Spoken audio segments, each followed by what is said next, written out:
who is the president of the Fauquier branch of the NAACP, again, another sponsor individual. Also a member of the Warrenton Police Department's Community Action Team, and also, importantly, deacon at St. James Baptist Church in Bealeton.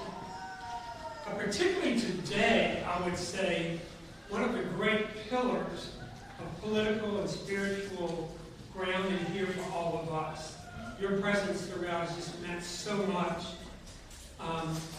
So at this point, I want to welcome you to come up. My dear friend Ellsworth, give us the words. Thank you. I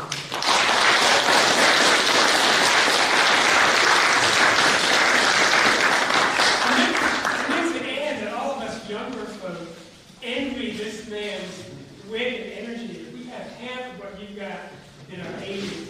Really pleased. Thank you.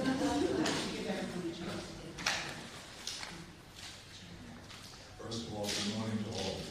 Good morning. Good morning. I definitely applaud the purpose of us being here today. 100 consecutive weeks. Let's give a shout out.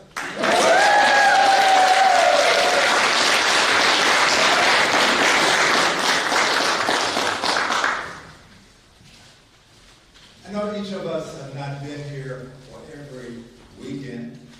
That's understandable. But what I want to say is this. Whether we're here physically, but our hearts and our spirits were. And one of the things I've learned when we talk about unity, and when we talk about being on one accord,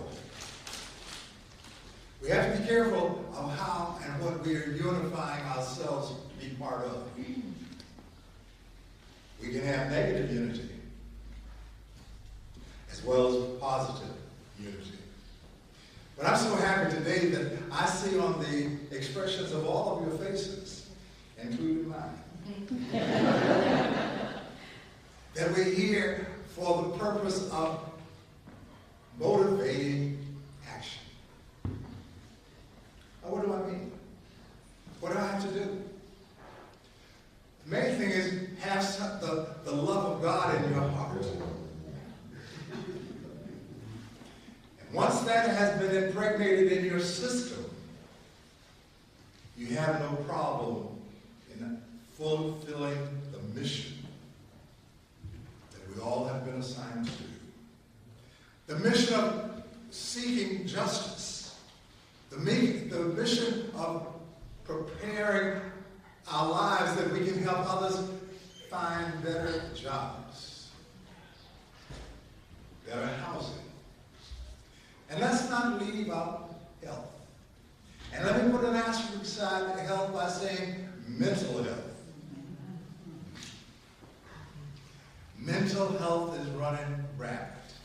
So therefore, we as an organization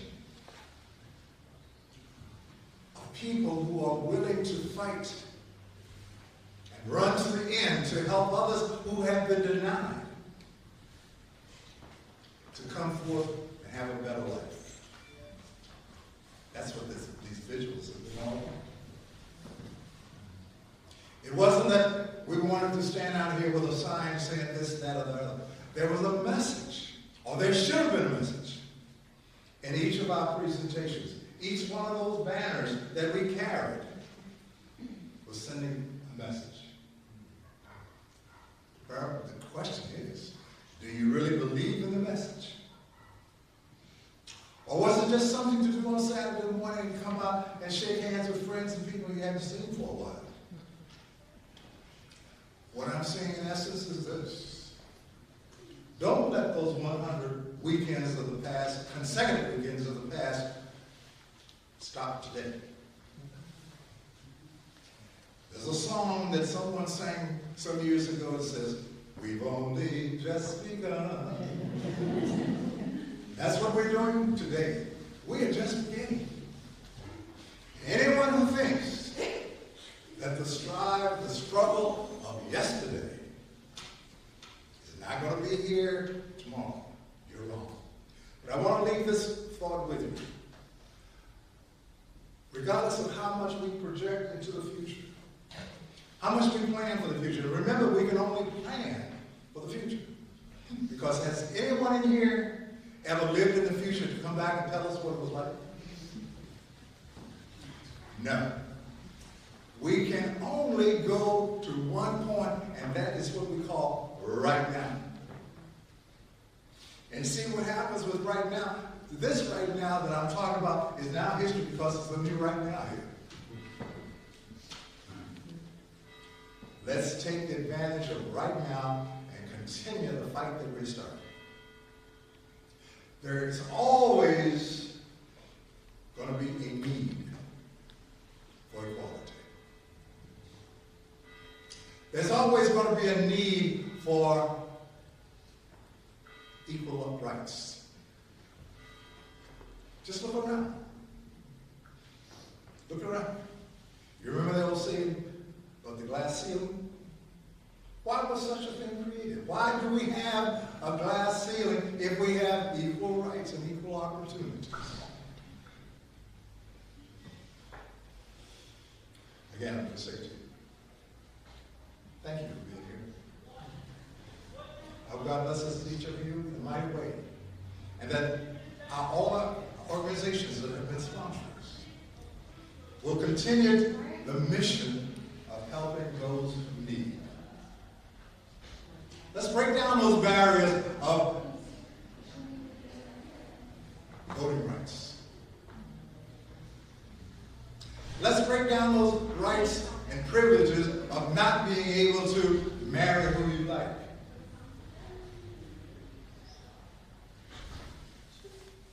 We have a lot of walls to tear down. The wall of Jericho is around us at all times.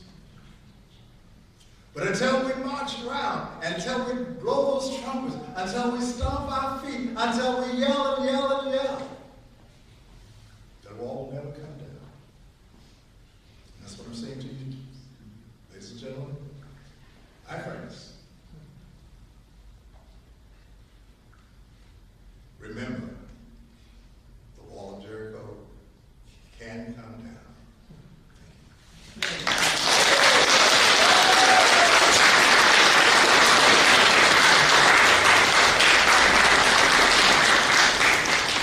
Thank you, Dr. Weaver. And now, let's enjoy our fellowship, food. You can spill outside, it's not raining. And of course, see you next Saturday. But I'll hit you first. Thank you.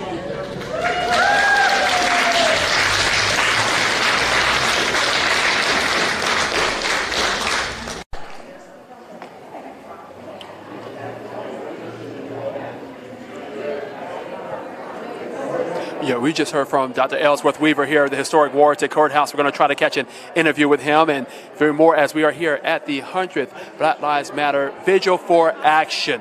And so, as you're seeing all the congregants getting ready to disperse, but as Dr. Weaver was saying, and when in the call to action that he was saying that, we have to continue this battle for civil rights. We have to continue the battle for justice, have to continue the battle for equity, so that all may be able to experience that justice, freedom, and liberty for all. So, on this, we're going to try to see if we can meet with Dr. Weaver here for just a moment, talk with him for a few minutes, and just get a few conceptions about what things are going on in the community and what we can move from there.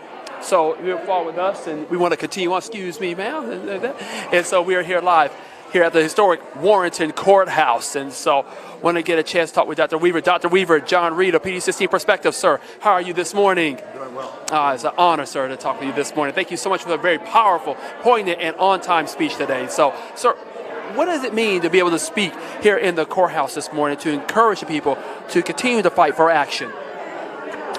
One of the main reasons that I am such a strong advocate of continuing the fight is realizing also the personal strives and strikes I had to go through.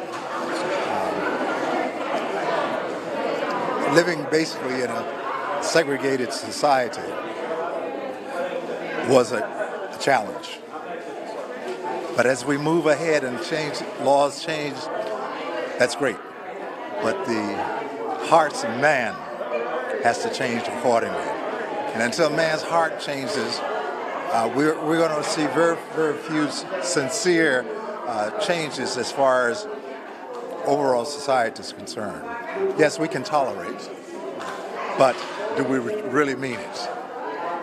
And that's why we see nowadays the thing of white privileges popping up, just incidents as far as the law is concerned, and just life in general. I think we still have a struggle or a challenge ahead of us that needs to be addressed. Cannot sweep it under the rug anymore. Because eventually, the more we sweep under the rug, the bigger the pile gets. And then eventually what's going to happen? We're going to have to move the rug. Absolutely. So we're in the process now of moving the rug so that all of these stuffs, and I use that loosely, stuffs that have been swept under the rug will no longer exist. Will be visible. Indeed. And Dr. Weaver, if I may, as you said in your speech, it has to go beyond just holding signs and having social gatherings. What does that look like, especially here in Fauquier County?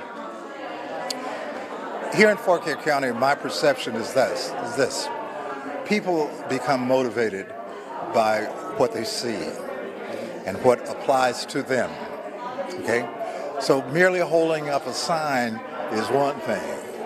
But if I don't get out there and vote, that's another thing. So that's where the power is, in knowing that each of us as individuals has the right to make changes and to demand changes. Because why should I continually be swept under the rug? And that's my viewpoint as far as these signs are concerned. There's a message, as I said, but let the message be one that's applicable. Let the message be one that people can understand the value as far as each individual is concerned. Okay? We have not because we ask not. Okay? And if we don't ask, what do you expect? If you don't push on the wall, do you expect it to fall? Absolutely. Dr. Ellsworth Weaver, thank you for all you do in the community. Thank you for your leadership, sir, and for your service. And we're making those changes that bring the walls of Jericho down, sir. Thank you very much. I appreciate you.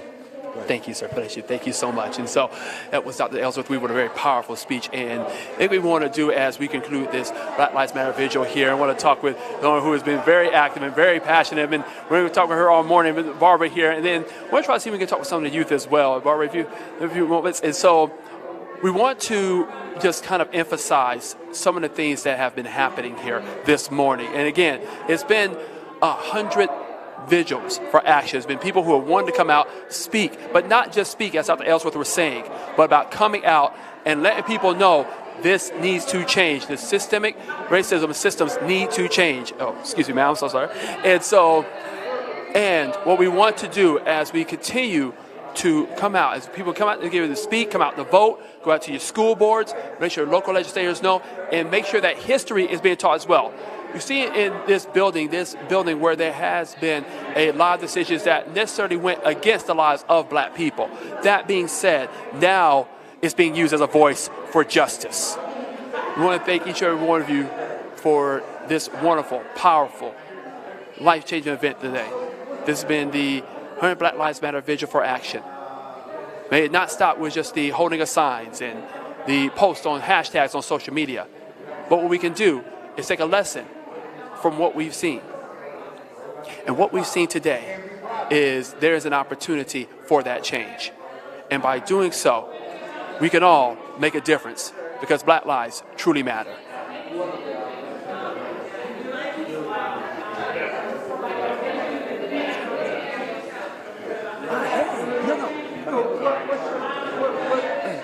Are you on YouTube? Oh, no. Yes. I think I may remember before. We have an interview Reverend Bailey. Okay. Yes. So we're friends with him. I'm very good friends with him and Andrea. So You are John Reid, Prince William Perspective, only black-owned media publication here in Prince William County. Yeah, so we're good friends with Reverend Bailey and his wife and many other leaders in the communities, along with voices of some of the other organizations as well. So you are on YouTube and? Actually, we're on online news publications. So we're recognized by Virginia Press Association. So if I look up that? LCPM Network is actually our producer for our show, PD16 PD16 Perspective.